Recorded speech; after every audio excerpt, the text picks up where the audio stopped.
much, Michael. This is been a really kind of interesting project for me because it kind of engages with three of my main research issues. One is the sort of idea that we need to re-engage with progressive forms of futurity, that something about our particular moment in history means that we've lost that ability to sort of envisage and visualize really kind of positive futures.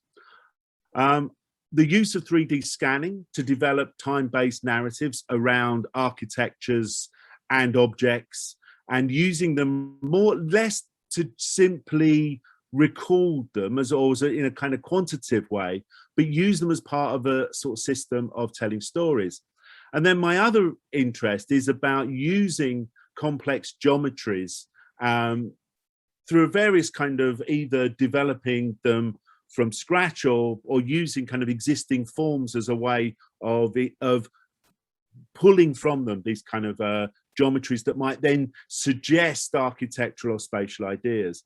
I realized that I'm going to try and cover all of this, and I realize I'm going to try to cover too much. So I could kind of almost do an hour on each of these, but I'm going to try and compress all three into 20 minutes.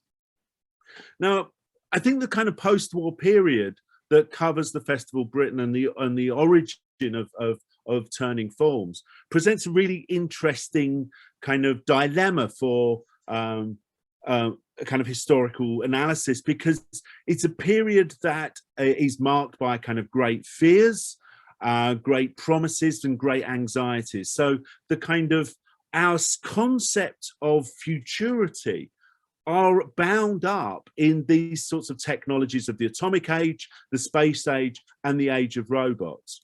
And these are encapsulated, this period from about 1940 to 1960 is often called the golden age of science fiction.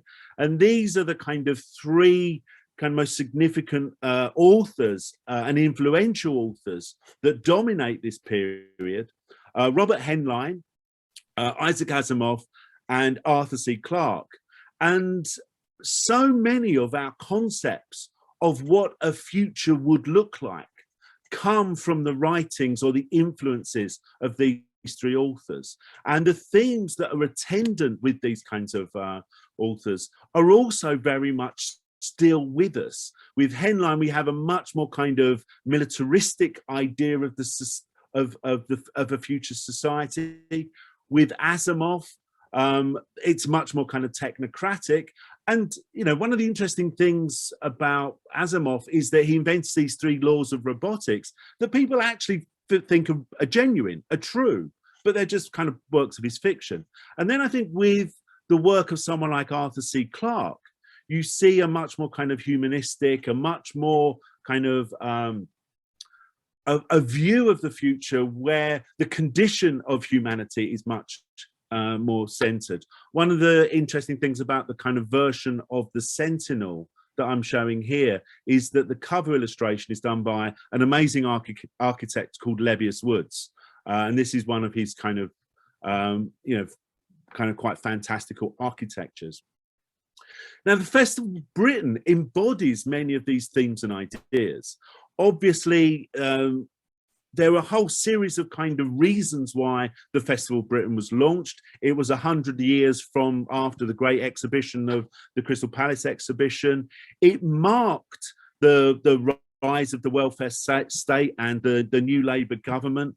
There also, what kind of society, what kind of future would a kind of post-colonial Britain have to face in the wake of the kind of collapse of its empire? So what we have here is a kind of vision of exactly what this future Britain could be like. And I think that's a very kind of conscious move from the organizers of the exhibition to kind of make a very kind of clear representation of what that could be. This is a layout of the South Bank Festival site. We see the festival hall in the middle there, and I've marked with the green circle where the Thameside restaurant was located, sort of around underneath and on either side of Waterloo Bridge. so that there's some kind of sort of context for that. Now, the two of the major structures that were featured in the Festival of Britain were the Dome of Discovery by the architect Ralph Tubbs and the Skylon Tower by Powell and Moyer, with Felix Samueli as the engineer. And I think here you sort of see very much this influence of what I'd like to call futureness.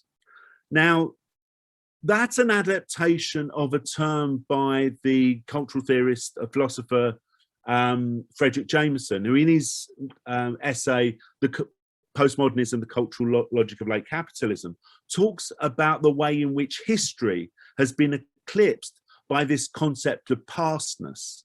And I think this notion of pastness and futureness, well, it's not quite the future, but it's a kind of loose agglomeration of ideas and themes around the future. So here we see with the Dome of Discovery, this kind of spaceship has landed on the South Bank. And it kind of comes with it those kind of Asimov sort of connotations of a sort of technological imposition. Now, with the Skylon Tower, I think, you know, only 6 years after the V2 rockets were being launched against London, we see this kind of a hugely sort of militaristic, quite sort of very much part of the kind of the space age, the rocket age, being kind of represented as this kind of abstract sculpture. And this sort of sense of a kind of belief in a kind of technocratic future is something that's implicit in there. Now, I think an alternative to that, which kind of picks up this kind of humanist sign, is the sort of work of the design of the Thameside restaurant with its kind of undulating kind of concrete roof, designed by the architects Max Fry and Jane Drew. I mean, Jane Drew was the principal architect on the Thameside restaurant. It has a whole series of quite innovative approaches to its construction. But again, I think it moves away from this sort of quite hard sort of technocratic idea and presents a future that is actually kind of picked up with the way in the formal language that's also used in Turning Forms itself. So we see this kind of almost, I mean, I like to sort of think of these as kind of abstractions of the human form, interlocking, because there's two kind of figures here that are these kind of, again, a sort of might be seen as kind of some sort of sense of kind of future forms of agency. And of course, these are picking up very clear kind of historical resonances from kind of Russian constructivism. Obviously, Barbara Hepworth knew Naum Garbo and was there. Garbo went to live in St. Ives and was part of that kind of milieu once he'd kind of escaped Russia. There's also the kind of themes of a kind of kinetics about capturing form in movement, and also this kind of sort of sensuous use of kind of forms. There are also kind of other sorts of resonances that we find with other kind of constructivist projects, such as Tatlin's Monument to the Third International, which in itself contains within it a series of rotating forms that rotate at the speeds of once a day, once a week, and once a year. So this idea of kind of kineticism is picked up in these references to a kind of perhaps another era when we see a state literally in a kind of condition of revolution, trying to imagine what the future might hold. And we also see these kind of ideas picked up in the work of people like Chernikov. And I chose this El Lissitzky image because, again, it talked about the kind of multiplicity of time and space. This, I think, brings us to a kind of present day. I'm using this image from Robert Hughes. Robert, this book and the TV series and the book, The Shock of the News, of huge importance to me. It was released just when I was at sixth form, and really kind of set me on the path to becoming an architect. And this episode, The Future That Was, really talks about this idea of the inability of us to really imagine a kind of liberating and utopian form of future, because it was the feeling that the kind of modernist project had gone so horribly wrong. And this is picked up more recently by people like David Graeber in his book, The Utopia of Rules, especially in the kind of chapter 2, where kind of Graeber asks, what happened to a future of flying cars? What happened to this promise of a kind of radically different kind of way of living? And I'll return to that. Jumping on even more quickly, sorry I'm doing this, I realize that it's very kind of chopped up, but there is a kind of logic to it. I've been interested in using 3D laser scanning for quite a few years now. I first got interested in it about 20 years ago, but haven't really started using it until the last kind of 6 or 7 years. Especially when I was the head of department of architecture at Greenwich. Now the department got a laser scanner, and we started scanning a lot of the old Royal Naval College buildings. And here you see this kind of, absolutely beautiful image of the painted hall in Greenwich. And also that work has been picked up recently with some of the work I've done in Huddersfield, such as the sort of synthetic space installation in the Temporary Contemporary Gallery in Queensgate Market, which kind of brought together these kinds of 3 spaces that we had scanned in terms of this kind of immersive installation. Now, I was asked by Sophie Bowness if I would be interested in scanning turning forms, and I'd already started thinking, well, this would be a perfect opportunity to look at this kind of object, look at the kind of context of it. And one of the things about the way in which I approach scanning is I want to tell the stories of objects, or I want to use them as a kind of foundation for moving on into different kinds of sort of propositional work as well. Now, one of the things, this is us actually setting up the scanner, 2 shots of the scanner scanning in action in Tessa's studio. We went down there for a day. We told her it'd take a couple of hours, and it ended up taking about 6 or 7. It is a very kind of tedious and boring process, because the laser scanner works by shooting out light in a laser beams in a straight line and recording the points in space in these kind of very evocative point cloud models. So you have to take a huge number of scans, especially with quite a complex object like this, to make sure that you pick up all the kind of geometries. And we realized that actually we needed additional height on the scanner, so we borrowed Tessa's steps to actually be able to scan the object. One of the advantages of being down there and it taking so long was that I did have a really enjoyable afternoon chatting with Tessa about her work and finding out more about the kind of sculpture and the process that she'd been through in kind of dealing with it. So from that, we are able to create this kind of point cloud model. And this is the point cloud model of turning forms and the studio. And one of the most amazing things about once you've done the laser scan is the way in which you can then edit all the different kind of components of it.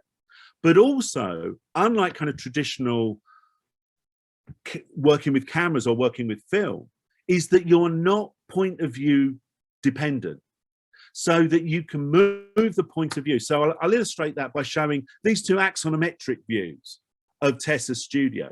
You can also see that from this, we picked up a huge amount of data of objects and things that were in the studio. Very much like the kind of photographs that were taken in the 19th century by people like Daguerre, it doesn't record people unless they stand still for very long periods of time. So again, what you get is this kind of elongated sense of a duration represented of the spaces themselves. From that, once you've got the data, there's this amazing kind of relationship between the scanned object and the real object, because it has that kind of indexical link. It's actually the representation is taken from a direct relationship with the object itself. Now, I use here, I mean, the image on the right, which is one of our point cloud scans, this is done before we went through a process converting the point cloud into a more conventional 3D solid surface model or 3D mesh model. But again, you know, I manipulated some of the where we were on the timeline to try and match up this the point cloud model with the photograph. So you can camera match, but you can do lots of different other kinds of readings and movements as well.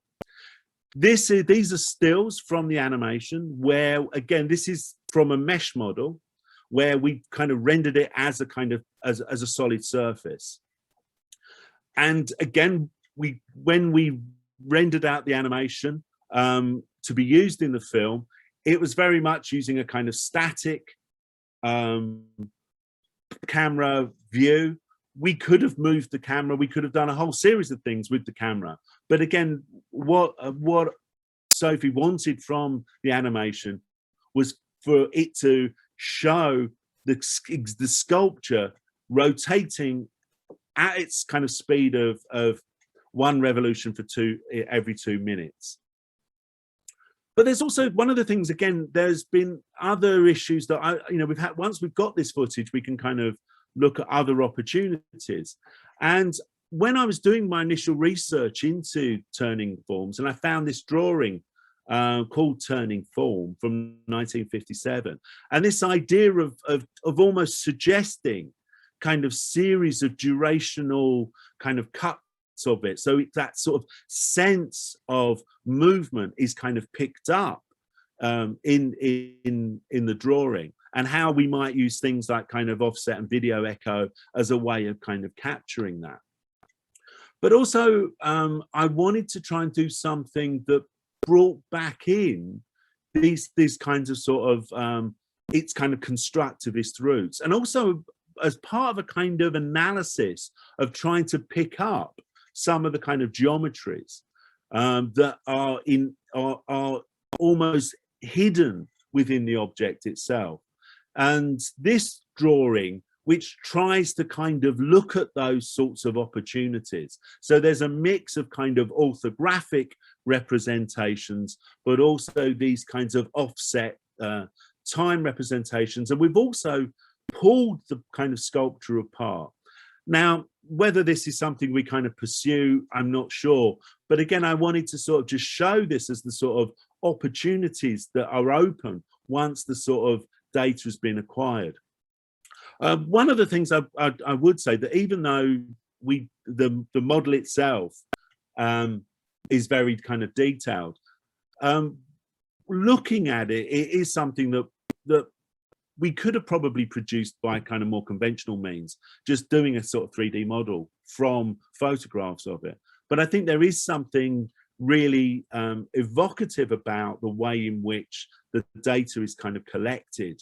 And some of the things that you probably don't see in the kind of animation is the real kind of surface detail that's gone into the kind of conservation work that's actually picked up in the kind of scans. So again, sorry, I've tried to cover far too much. I'll just end with this kind of David Graeber quote: "The ultimate truth of the world is that it's something that we make and could easily make differently." And the reason why I'm kind of including that is because I do think it's important to look back 70 years to things like the kind of Festival Britain, or 100 years to the kind of Russian constructivist movement, when this sense of an alternative futures were kind of something that we felt were much more part of a kind of broader kind of cultural drift, rather than feeling that the kind of that we are kind of much more kind of passive in some ways, that it feels is a kind of current state of play, especially when we're facing such kind of huge battles around climate catastrophe and social justice. And I will stop there. Thanks very much.